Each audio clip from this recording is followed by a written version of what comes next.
प्रेम से बोलिए श्री सत्यनारायण भगवान की जय। आज के दिन श्री सत्यनारायण भगवान की कथा पढ़ी अथवा सुनी जाती है।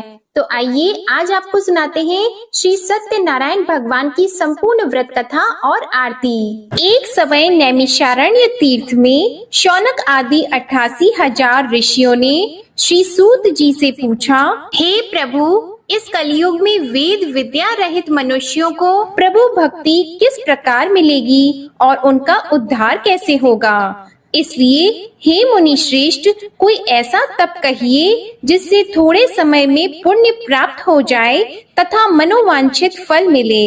वह कथा सुनने की हमारी बहुत इच्छा है। सर्वशास्त्र ज्ञाता श्री सूत जी बोले, हे वैष्णवों में पूज्य, आप सबने प्राणियों के हित की बात पूछी है। अब मैं उस श्रेष्ठ व्रत को आप लोगों से कहूँगा जिस व्रत को नारद जी ने लक्ष्मी नारायण जी से पूछा था और लक्ष्मीपति ने मुनि श्रेष्ठ नारद जी से कहा था। सो ध्यान से सुनिए।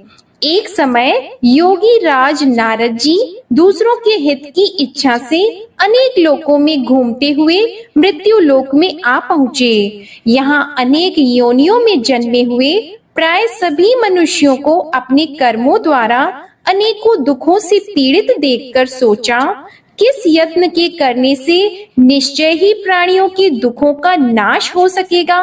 ऐसा मन में सोचकर विष्णु लोक को चले गए। वहां श्वेत वर्ण और 4 भुजाओं वाले देवों के ईश नारायण को देखकर, जिनके हाथों में शंख चक्र गदा और पद्मा थे, वे वरमाला पहने हुए थे, उनकी स्तुति करने लगे। हे भगवान, आप अत्यंत शक्ति से संपन्न हैं। मन तथा वाणी भी आपको नहीं पा सकती।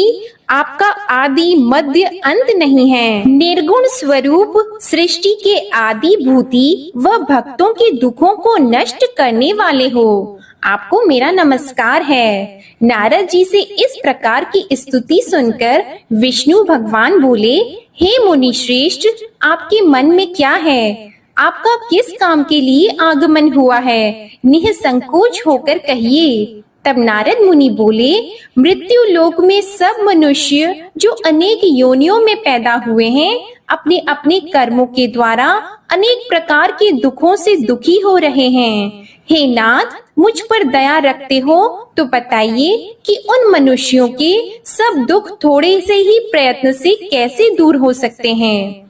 हे नारद, मनुष्यों की भलाई के लिए तुमने बहुत अच्छी बात पूछी है। जिस काम के करने से मनुष्य मोह से छूट जाता है, वह मैं कहता हूँ, सुनो। बहुत पुण्य देने वाला स्वर्ग तथा मृत्यु लोक दोनों में दुर्लभ एक उत्तम व्रत है।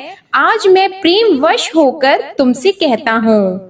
सत्यनारायण का यह व्रत अच्छी तरह विधि पूर्वक करने से मनुष्य आयु पर्यंत यहाँ सुख भोग कर मरने पर मोक्ष को प्राप्त होता है। श्री भगवान के वचन सुनकर नारद मुनि बोले कि उस व्रत का फल क्या है? क्या उस व्रत का विधान है और किसने यह व्रत किया है और किस दिन यह व्रत करना चाहिए? विस्तार से कहिए। भगवान श्री विष्णु बोले, दुख शोक आदि को दूर करने वाला, धन धान्य को बढ़ाने वाला, सौभाग्य तथा संतान को देने वाला यह व्रत सब स्थानों पर विजयी करने वाला है। भक्ति और श्रद्धा के साथ किसी भी दिन मनुष्य श्री सत्यनारायण की शाम के समय ब्राह्मणों और बंधुओं के साथ धर्म परायण होकर पूजा करे। भक्ति भाव से नैवेद्य, केले का फल,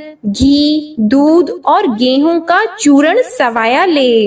गेहूं के अभाव में साठी का चूर्ण, शक्कर और गुड़ ले और सब भक्षण योग्य पदार्थ जमा करा के भगवान के अर्पण कर दें तथा बंधुओं सहित ब्राह्मणों को भोजन कराएं। इसके पश्चात स्वयं भी भोजन करें। नृत्य गीत आदि का आचरण करके भगवान सत्यनारायण का स्मरण करते हुए समय व्यतीत करे। इस तरह व्रत करने पर मनुष्यों की सभी इच्छा निश्चय ही पूरी होती है। विशेषकर कली काल में भूमि पर यही मोक्ष का सरल उपाय है। इसके प्रसंग में सूत जी बोले, हे ऋषियों, जिसने पहले